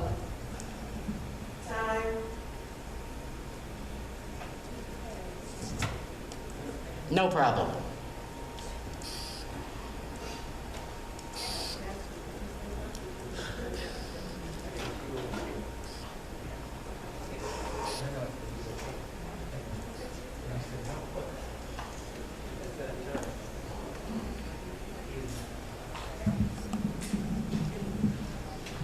Good evening, Arnold Coleman.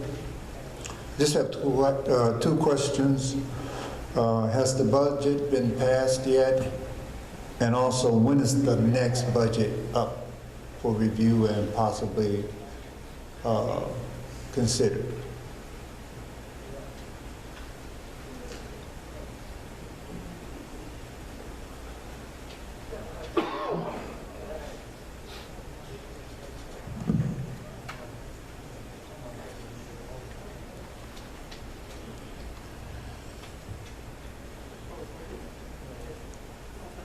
Pat Couch. I would just like to mention, we don't like sitting in the back and yelling at you people to speak up because we cannot hear.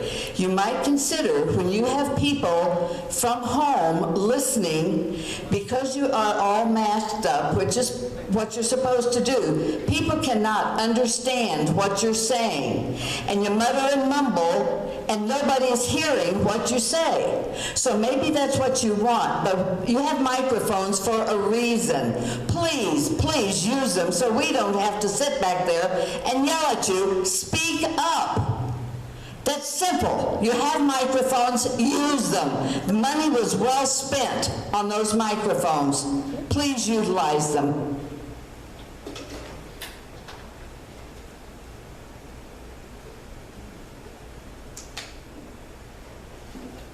That it?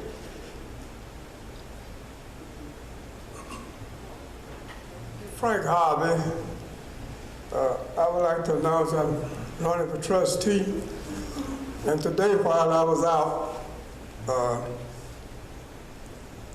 getting signatures, this one guy talked to me and he said he would like to have a whole crew of people come and talk to him before he signed anybody's signature, because he'd been trying to get the village to work on the sidewalk of his place. He says it's used as a tornado outlet. And he said that the stone, well, the cement is going to soon break. And he was saying he can't get anybody to do it. I told him I would certainly try my best to continue to talk about it if I get elected. But the main thing is I want you to know that I would like to, if I get elected, I would like to try to come and make people kind of settle down, because when you get on the news and talk about on the news, you can't get anything done with a bunch of people fussing and fighting about things. When the audience cannot be made satisfied, we need to the people that is elected need to figure out a way to make them satisfied.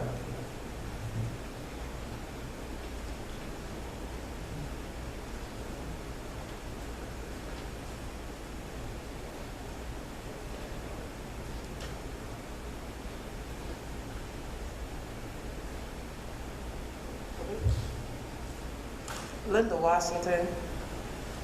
A couple of things tonight. Talking to residents, I just want to let the board and the mayor know that there are so many residents that have a lot of questions. There are so many residents that are displeased with so many things that are happening in the village. Every elected official has a phone number in this village hall. You should make your number available to the residents so that they can get in contact with you. One resident in particular is trying to sell their home, and they told me that I think there's one inspector for the entire village, one inspector that goes out and does everything. There's not a group of inspectors anymore.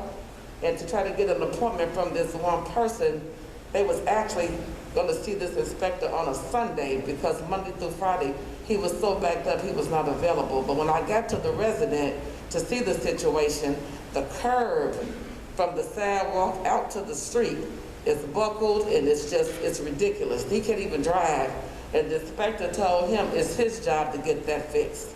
Whatever paperwork that he needs to have done, it cannot be completed until that curb is fixed. And I'm hearing that a lot around in Sauk Village. So what I'm saying is, I tell residents, call the mayor. Call your trustees that you elected. That's what they're sitting up there to do, to work for the residents. They work for you. They watch your money. They watch out for your best interests, for goods and services. They said, we called the village hall and we don't get any response back. And it is really sad when people are depending on you to watch their back and to speak up for them, and you're not available. So you may not want to hear it from me, but I'm letting you know it's a sad day when you're in distress and your back is against the wall and you just need somebody to talk to, that you elected in office and they will not respond or return your phone call. That's pathetic.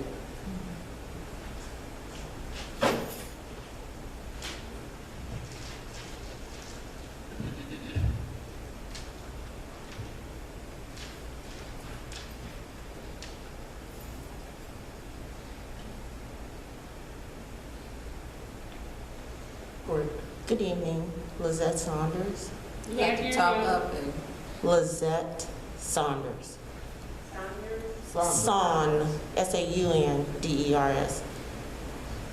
Just a quick question. We received a boil order this afternoon from the village concerning the water outage that occurred, I believe, last week. Just kind of curious, is that normal protocol for an outage that occurred, I believe, last Tuesday or Wednesday? And we're just now getting a boil order? I'm concerned because we've been using the water.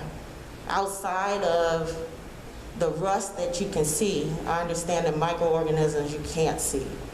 So was this boil order brought on by the concerns of the EPA because of the water outage? Or did the EPA come out of curiosity because we had the outage? And then how long will the boil order be in effect? That's it.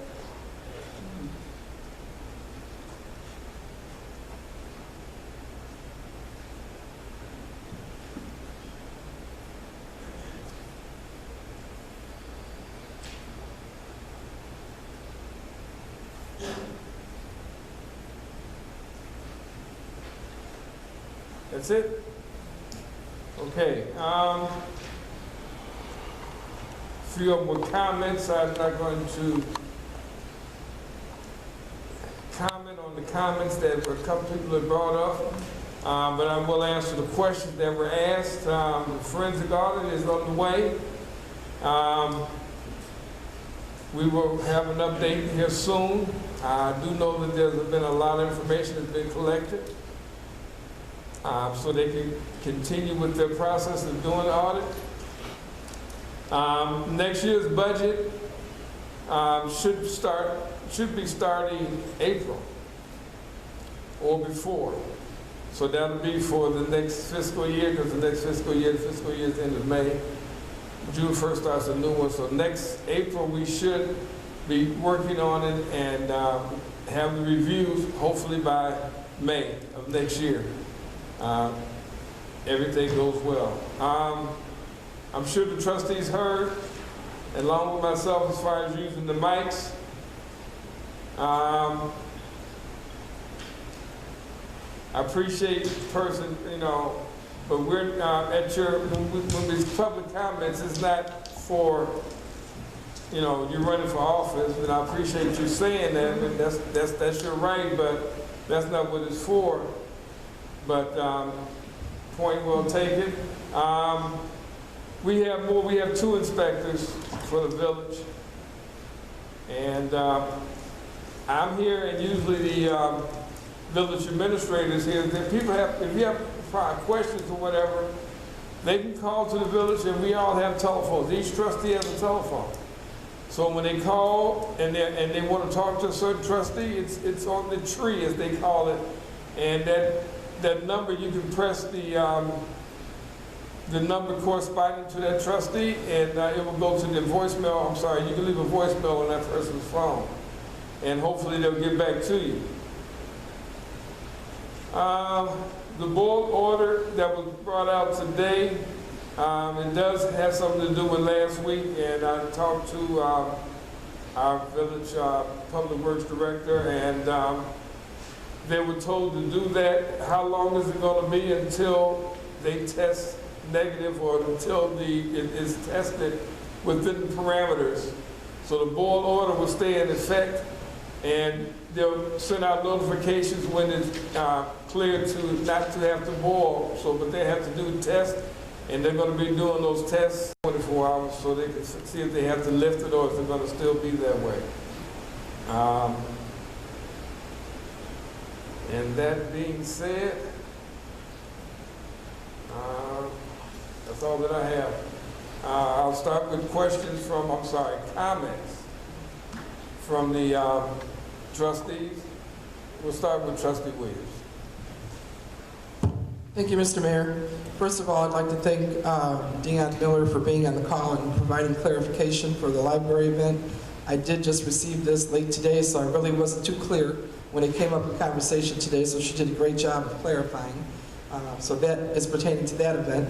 Also, there's a calendar on the table in the back of the public events through the rest of the year. We've been modifying this calendar as the year went on to try to work within the COVID restrictions. We had a calendar at the beginning of the year, and several things changed because of social distancing, but the most current calendar is on the back table. Please feel free to avail yourself of that calendar. Also on the back table is the Sauk Village Public Events Committee free food box giveaways. We have 3 more scheduled for October 10th, 24th, and 31st at 9 a.m. at Bloom Trail High School. I have modified this information slightly. If you fill this out, either online or if you call me with your name, your phone number, your organization, or you don't have to have an organization, you can just be an individual. How many boxes would you like to pick up? I will assign you a number and you can pick up as many boxes as you like.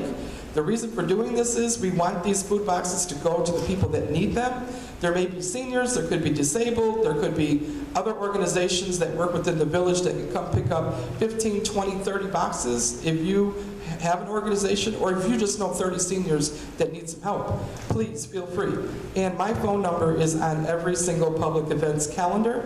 On everything I do, my cell phone number, my personal cell phone number is on everything I do, and it's also on my voicemail when you call the Village Hall, so that if people want to reach me, I am always available, and I answer my phone call whenever it rings. So please know that my cell phone number is 708-351-8922. That is my personal cell phone, and I'm more than happy to take any calls from residents.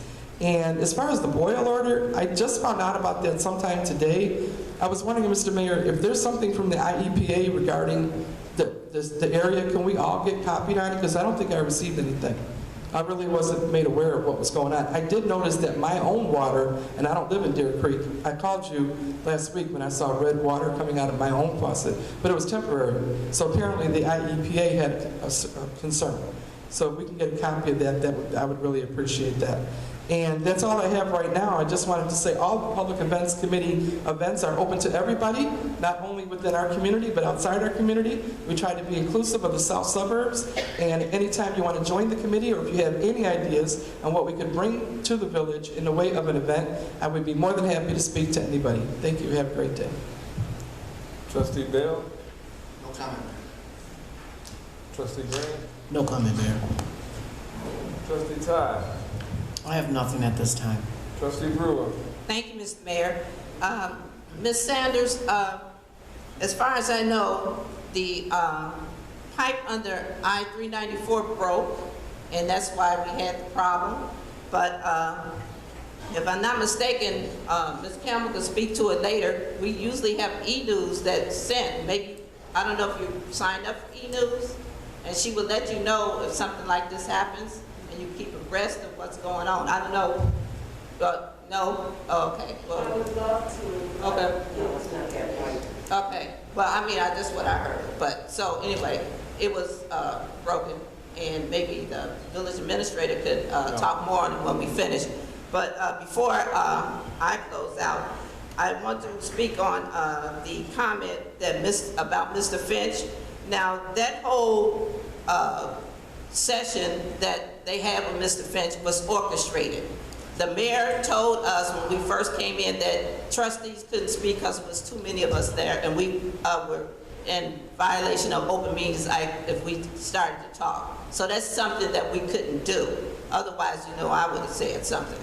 But Mr. Finch told his side of the story. He didn't tell everything that was going on. A lot of us were here before Mr. Finch got here. And a lot of things that Mr. Finch didn't say was left off. And the most important thing that I guys want you to know is that Mr. Finch lumped all the trustees into one thing. I'm an individual. I do things differently than the other ones do.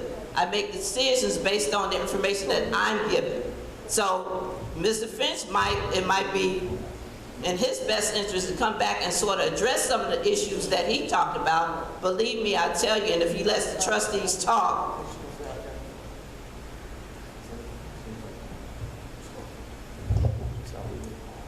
Okay, if he lets the Okay, trust. I think what is at issue is that this is a committee meeting between the board and the trustee, you guys, and you're basically addressing the audience, and the mayor would prefer. He wants me to turn my head? Yeah, turn your Okay. head and talk to the trustees, please.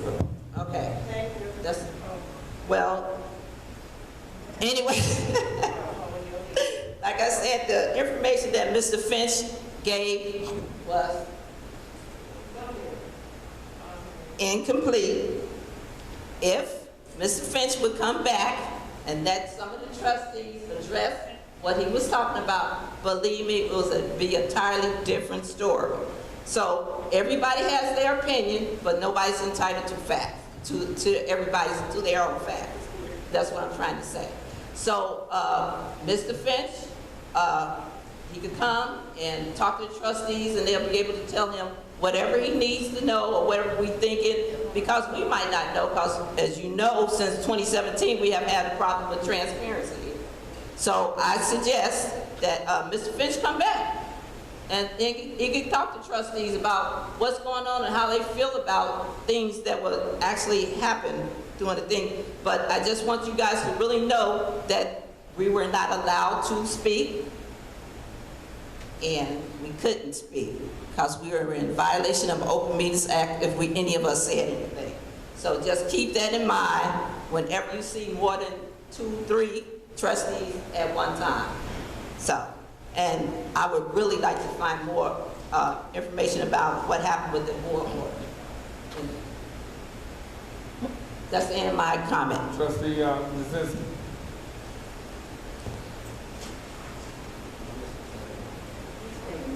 Mr. Mayor, just like the mayor stated, we all have we all have phones here. If there's a complaint by a resident, they can call up at the Village Hall, and we have board meetings every Tuesday night. The board meetings are not well attended. If there's a problem, they need to come to the board meeting so we know what's going on to address that. And I'd like to thank Kevin for doing his presentation. I've known you for a long time, and you're doing great. So that's about all I have to say. Thank you. Thank you. First of all, let me clarify something. The piping going across 394 did not break. I don't know where that came from, but that didn't happen. What happened is there was a pipe put under 394, a new one, because that was part of the money that we used from the refunding, so we can get a new pipe under 394, just in case, because the one that's under there has been under there since we energized that other side of 394, other side of Sauk Village to the industrial park. That's the only feed we had. So we used some of that money as was voted out, and it was put in, and it was talked about several times when we got a contractor. Matter of fact, we voted on the contractor to come in and do that piping. So it wasn't that a pipe busted on the 394. They put a new pipe there and re-energized it, and that's how this happened, because they lost pressure. Why it wasn't checked, I don't know. But that's what happened. It wasn't a pipe that busted on the 394. Going forward, I just want to thank everybody that was involved in the corn and dog roast in the drive-in. It was a success. People had fun at the drive-in. It was well attended.